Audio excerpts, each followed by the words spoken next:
I think John Maxwell said like everything worthwhile is this uphill climb. And I recall even coming back to like to the 50-50-50 when you were doing that, like you're putting all this out on social media, you're sharing your numbers and all the data, and then you're getting criticism, right? Like you think all this money's going to charity, people are criticizing you for like the IVs, right? They I guess they call it like PEDs. IVs were considered, I guess, doping by the World Anti-Doping Agency, or when you had to do some things indoors because weather permitting, and even just other criticism on social media. What was that like?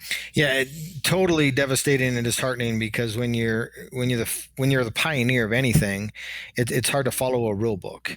And man, I'm not saying we're perfect. And to be honest with you, part of the reason I did the 100 was to prove to those individuals, and not that I give them any power, but just to let them know, like, I am who I said I was, and I'm going to prove it to you in this campaign.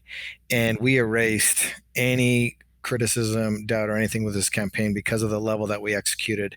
We doubled the campaign that we were criticized for. And when I say we were criticized for it, it was like a really small percentage that does it.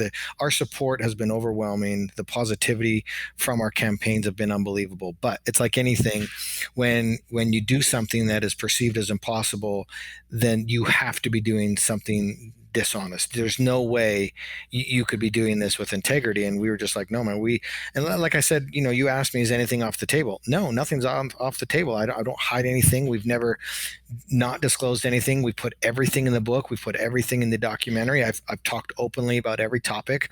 I take on anybody that wants to battle with what I've said, and not just have an ego battle, but to try to understand where they're coming from, and hopefully they can understand where we're coming from and the decisions that we made.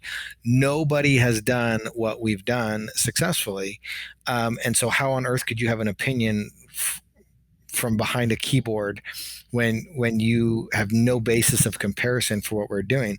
And to me, I actually laugh and I chuckle at it now because I heard once that you haven't arrived until you have haters online, and so I guess we've arrived.